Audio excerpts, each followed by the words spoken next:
Mike, check, check, check. Justin Hunt. It's all happening. Thank you to everybody rocking with the channel, everybody who subscribed, everybody shared a link, everyone to share what we're doing over here. It's priceless. Big thank you. Big thank you to everyone who's donated. Donate to the channel. If you'd like to donate, you get the Cash App right up there. Or the link in the description. You get the link in the description to the link tree. You can donate that way. Or you get the link in the description and become a member and join this channel to help forward our mission, our life through the lens of hip-hop approach to the culture. Now, big story today. Okay, so there's a rumor that Taylor Swift will appear on Kendrick Lamar's next project. Now, the project is still untitled. We don't have a title for it.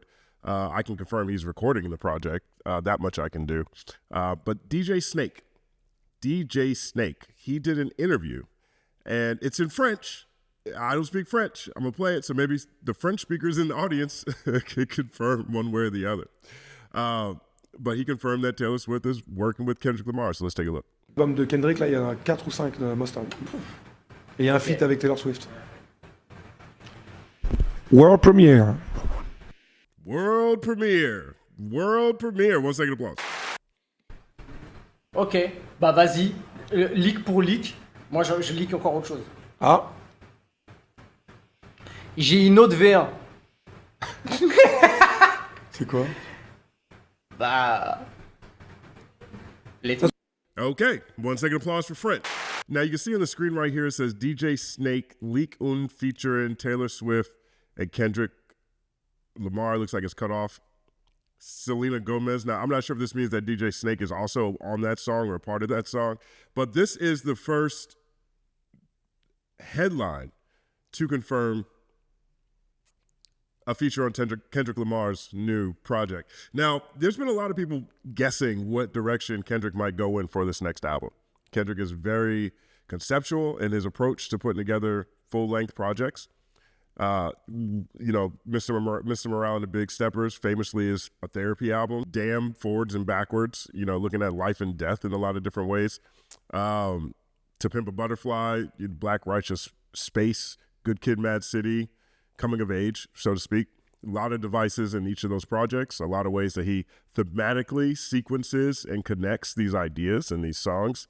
And there has been discussion. I've seen a number of people hypothesize that given Kendrick's emphasis on the coast, on West Coast culture, West Coast rap music, and what it means to be from this side of the country, followed by his direction with the Pop Out, that featured all West Coast artists, maybe all Los Angeles artists if I really think about it, but all West Coast artists.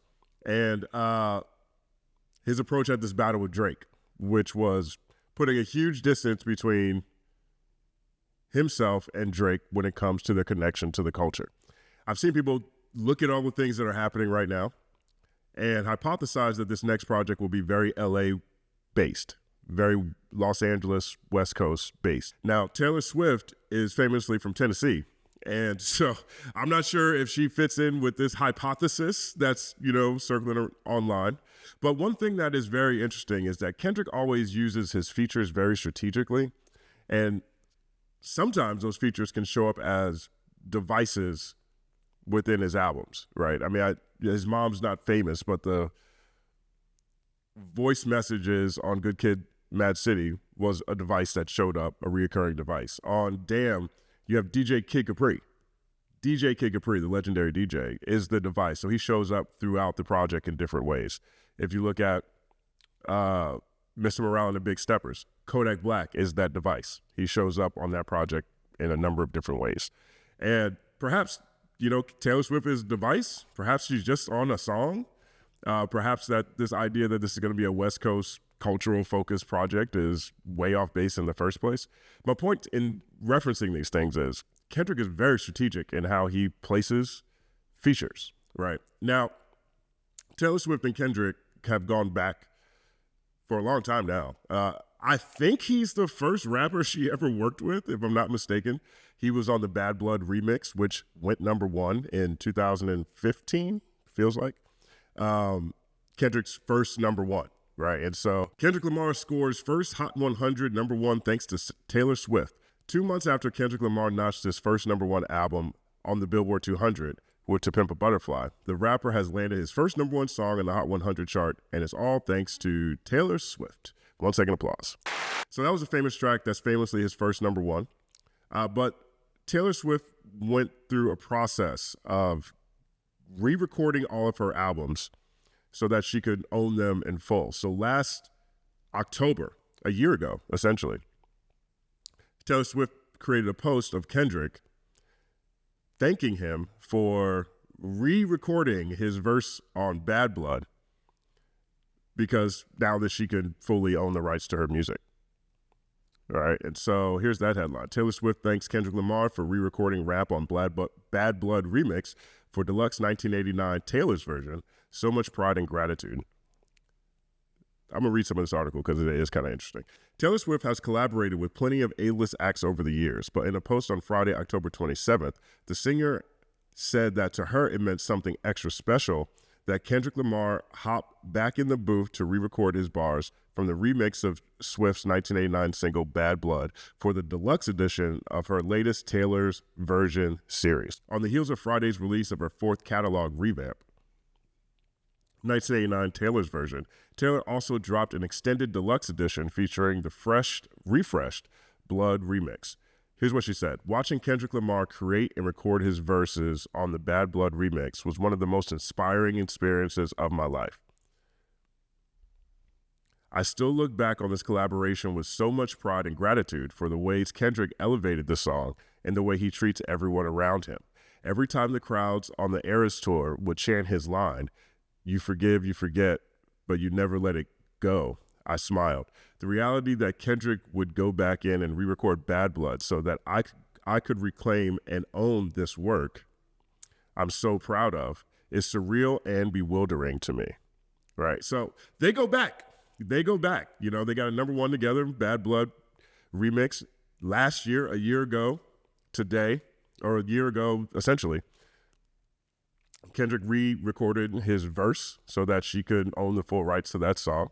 I think that's a product of her split and lawsuit with Scooter Braun, if I'm not mistaken. Maybe I'm wrong. So they go back. They clearly got a relationship, right? And so one of the songs that came out in this battle, probably my favorite Kendrick song from this battle, is 616 in LA. And that was produced by Jack Antonoff, which is Taylor Swift's frequent collaborator. I mean, he won Producer of the Year at the Grammys maybe 2-3 years in a row, maybe 2 years in a row. I know he's not nominated for Producer of the Year this year, but he was grabbing Grammys off of the work he did with Taylor Swift back to back to back, right?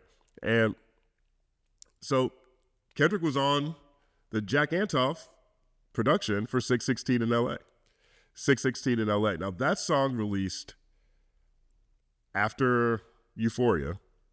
It also came out after Taylor Made Freestyle, which is Drake's song, and it came out after Push Ups. So there's a relationship there. They've got a #1 song together. Last year, he re-recorded it for her. This year, he used Jack Antonoff for 616 in LA. And so, you know, I'm not so sure that I'm surprised that they would work together again. They seem to have success together. And only a few months ago, he worked with her producer. So, you know, I'm not quite sure that I'm shocked by this. Now, DJ Snake's saying that they have a song together and the interpretation is that it's on this album. Has ruffled some feathers, y'all. Has ruffled some feathers. I don't even want to say ruffled some feathers, but the Drake Glazer community has been pointing out that this is something that Drake said to Kendrick during this battle, which he did. I mean, Push Ups, for example, brought that line back a couple of times. Then we need a verse for the Swifties. Top said, drop, you better drop it, give me 50. I like that song. 1 second applause. Then my favorite track that he released again is called Taylor Made Freestyle. It's Taylor Made Freestyle. That whole that whole song is named after Taylor Swift, right? And so Drake has used Kendrick's collaborations with Taylor Swift, and then on Taylor Made Freestyle, since that's when she dropped, that week was when she dropped her album, he used that to taunt Kendrick about pushing back his response so he doesn't step on Taylor's release. Right. So he is essentially saying that Kendrick, I'm guessing the argument here is that Kendrick is a hypocrite because he has very socially conscious, definitely at times pro-black music, and he collaborates with the biggest white pop star on the planet. Right? I think that is the argument. But let's take a look at some of the tweets here. All right, so here's one from Champagne Poetry. Kendrick just opened his mouth. He was the most nominated artist in the Grammys this year, which is actually my favorite part of Family Matters. That third part of Family Matters is, I definitely think that should have been the whole song, to be honest. Kendrick just opened his mouth. Someone go hand him a Grammy right now. Where? Yo, that's 1 second applause. I love that line. But Drake said that, and then coincidentally, Kendrick's the most nominated rapper at the Grammys, right? Then we need a verse for the Swifties. Travis Kelce's girlfriend will be on his album. Yeah, Twitter can lie, but push-ups and Family Matters are aging like fine wine. Now, I saw this, and I see the point that they're making. I definitely feel like people debating this battle has become somewhat of an obsession on different camps. I'm not even sure if Drake and Kendrick themselves care as much as the fan bases do. But I get, like, I'm caught off guard by the angle or the argument, right? Because a lot of these things, to me, it's like, then we need a verse for the Swifties. Yeah, well, Kendrick collaborated with Taylor Swift. I don't find that to be personally, I don't find that to be hypocritical by any means. But based on their framing of Kendrick, his music, and the things he's accomplished in their circle of conversation, that looks hypocritical. There's Taylor Swift rapping with the best rapper or doing a song with the best rapper. I'm not sure if that is credibility killing by any means. Kendrick just opened his mouth. Someone go hand him a Grammy right now. Now he's the most nominated artist in the Grammys this year. Like, to me, this kind of looks like things to celebrate. Like, Kendrick is the most nominated guy at the Grammys. It's not like he told the Grammys to give him awards, but these nominations are amazing because they're basically all on diss tracks. That's how good these diss tracks were, or at least that diss track was. And I argue that had it been released commercially, 616 in LA that could be up there for production of the year, to be honest. That's amazing, amazing song. But let's see what else people are saying. Taylor Made, Aging Too Well. Who's this guy? Rondo. Taylor Made, Aging Too Well. That's my favorite song that Drake put out. There's a line on there was with AI Tupac, or Drake as AI Tupac, it says, or AI Tupac as Drake. I don't even know how to frame that right, but he says, then fall back another week so homegirl can run the numbers up. I would have refused. 1 second applause. I love that part of the song. It's so funny to me. But they're saying Taylor Made Freestyle is aging too well. And then here's this one from Birdman. The fact that Drake's diss tracks to Kendrick become more and more relevant every day, yet Kendrick keeps getting all the praise. Look at this. It says 10,000 likes. 10,000 likes. Now, I guess, again, I don't quite understand the logic within this space, within the hip-hop space, when it comes to a lot of the arguments that I'm seeing from fan bases that are around these big three. Right. I don't understand the logic necessarily.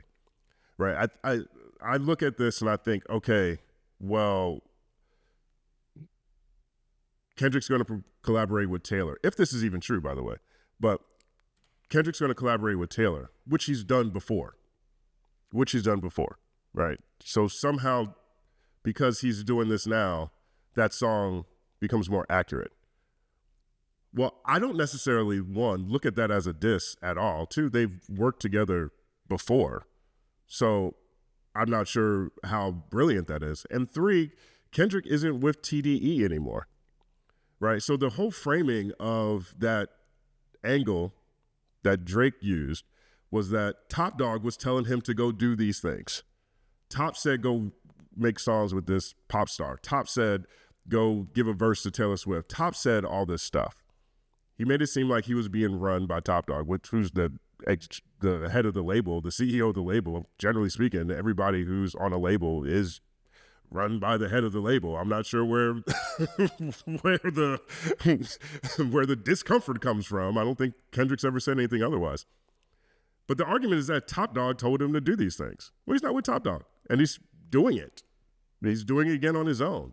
To me, that's already a disconnect. Unless they're saying that Top Dog is telling him to do this again. That, to me, would make that bar age better. But as we just discussed, they clearly have a relationship. You know, they have a #1 song together. He just recorded his verse for her so she can own all of her music. And so that is the fact that Drake's diss tracks to Kendrick become more and more relevant every day, yet Kendrick keeps getting all the praise. Like, it's relevant, sure, but is it a poignant diss? I'm not sure. I wouldn't say so. Like, not in this context. Again, he's not with Top Dog anymore. So, but this is the conversation that's coming out of it. The guy got nominated for a bunch of Grammys in the year he dropped 6 songs. To me, that's props. Regardless of Drake saying Kendrick just opened his mouth, someone go hand him the Grammy right now. Maybe he's saying the Grammys are in the tank for Kendrick Lamar. That seems like more of a knock against the Grammys than Kendrick Lamar to me. Unless this whole thing, again, is trying to make an argument that Kendrick is somehow a hypocrite because they have branded him as this savior within their spheres of influence. And in that echo chamber, if you are socially conscious and perform at the Super Bowl or get a bunch of Grammys, then you are a hypocrite. And I fundamentally have a problem with logic like that because that's this kind of stuff that rings out in the manosphere and in right-wing conversations. People who are actually marching but still like money. People who are fighting for progress but still want or still arguing for equity. Somehow there is a disconnect in that sphere. And it's a very capitalistic top-down approach. It's like, wait a minute, he can't be real about organizing unions. He can't be real about the working people of this country because he has a car. He has a car. Or it's like when people say, oh my God, they're in the projects and they have a flat screen TV. They're not spending their money right. Those type of arguments, those always seem like, you know, that's some very, very other perspective when I hear arguments like that. Kendrick Lamar is a professional in his space. Okay, he's a professional in his space. He was invited to perform at the Super Bowl. That doesn't seem like it's hypocritical to me throughout his catalog. Kendrick Lamar is a professional in his space. He made a song with Taylor Swift 9 years ago, and it looks like at least they've recorded something.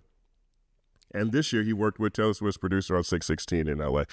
To me, that doesn't read as hypocritical. That doesn't read to me as hypocritical.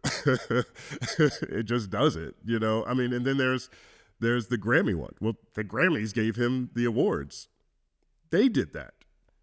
He doesn't run the Grammys and give himself awards. But again, like that whole conversation, that argument is very, very top-down, capitalistic, right-wing language. The idea that this person can talk about these issues, but also still like money, also still like performing, also still likes being at the top of his industry, while also caring about these things, that in a lot of circles reads as hypocrisy. I'm not in those circles, and I firmly reject arguments like that. I have bought fantastic James Baldwin books. I have purchased them. I've purchased every book Ta-Nehisi Coates has ever written. I have purchased them. They talk on these topics, but they are for sale. And right now, Drake fans are rejoicing because Kendrick got a bunch of Grammy nominations, and DJ Snake said that he's doing a song with Taylor Swift. And this guy, the Birdman, says Drake's disses are becoming more relevant by the day. Well, those disses came from things that have happened in the past. So they were already relevant. Probably some of the strongest things he said in that battle. Probably should have said more stuff like that in this battle. Because in their world, these things look like W's. And to my world, I look at this stuff and I say, oh, this is what successful people do. This is what successful people do. Now, I'm actually over here with my man, Frosted Takes. Frosted Takes, you guys should follow Frosted Takes on Twitter, on Blue Sky, wherever he is. Go follow him. He's got His takes are ice cold. I love those. He put up this image here. He said, that's going to be another #1 record. Another #1 record. 1 second applause to you, Frosted Takes. But this is the conversation that's going on now with Kendrick and this announcement that he is working with Taylor Swift on his new album. The quote comes from DJ Snake. We'll see how this project continues to evolve and develop. The news, I'm sure, will start moving very quickly. I heard some news around this project that sounded crazy to me, but makes all the sense in the world when I think about how Kendrick uses his features or the role his features tend to play on his project. So we shall see where this goes. Let me know what you think about all of this. Are these things hypocritical by any means? Kendrick working with Taylor Swift and getting a bunch of Grammys, are those hypocritical to things that Kendrick has espoused and has shared? That is the question. I'd love to talk about that. Talk about that in the comment section. My name is Justin Hunt. Like, subscribe to the channel, follow The Company Man on everything. It's all happening.